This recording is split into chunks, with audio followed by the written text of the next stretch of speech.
Hi friends, welcome to the Nose Nose. It's Daniel.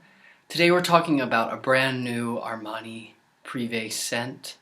But before we do that, I would like to say that if you have not subscribed to this channel yet and you've been watching my videos, I would love if you would subscribe. Also, if you are liking the videos, please like this video. It takes just a second and it helps me so much get my channel out there for more people to see, and I just want to share these fragrances with the world.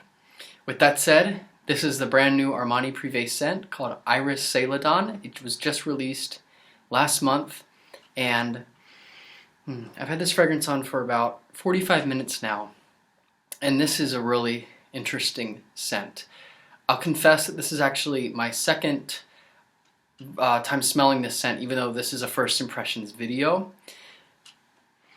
I smelled it once on the card before, a couple weeks ago when it first came out, and I have to say I was not impressed with it. It smelled harsh, it smelled astringent, it was kind of screeching, and I said this is a this is a piece of shit. This is just something that they're adding to the collection to, try to make money. I gave it a second chance because I thought, hey, it's new, let's try it again. And I'm really glad I wore it on my skin. This just shows me that you never really know what a fragrance smells like until it's on your skin.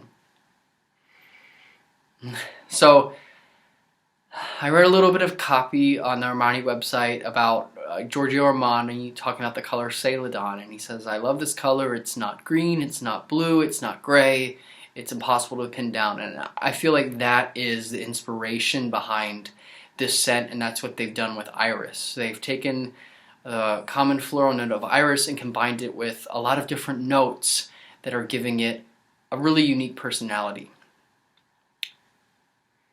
So when I first sprayed the scent, I immediately thought of Tom Ford Noir de Noir, which has this rose note mixed with chocolate, and it has this sort of earthiness to it that reminds me of like what the inside of a stem of a flower would smell like. Not green, but lush, hydrated, rich, moist. I use the word dank in the video, and that's sort of a negative connotation, and I don't think it's negative, but this earthy, kind of hydrated feeling, very rich and moist. This scent, the Armani Iris Celadon, immediately reminded me of that, except with iris instead of rose, and I think it's the iris and the chocolate note. I also got a little bit of aldehydes and maybe a tiny bit of citrus on top, but it really had this sort of earthy iris smell. After about 10 or 15 minutes, as the dry down began and I started to get to the heart notes, it got really interesting. It started to get sort of like an incense feeling to it. There was a really soft, velvety patchouli happening. There was some amber supporting the whole thing. And there was something in there that I could not figure out what it was. I seemed to recognize something, but I couldn't place it. So again, I looked at the Armani website, and there was something called, I thought it said a matte absolute, and I thought, what the hell is that? And then I saw it, oh, it has an accent, a mate absolute.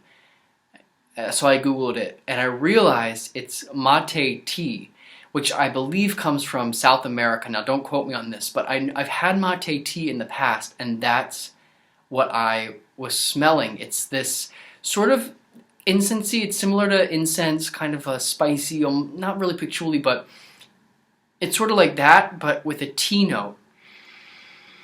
And they've used this to support the iris note and give it personality. It's been changing. I walked outside. It's very cold here in Chicago, and it kind of changed in the cold, of course. Now I'm inside. It's pretty warm here, so it's warming up again. The incense is happening. It's a scent that keeps shifting and showing all these secrets that the iris has to say. It's really an interesting scent, and I've smelled several of the Armani Prive scents on my skin before.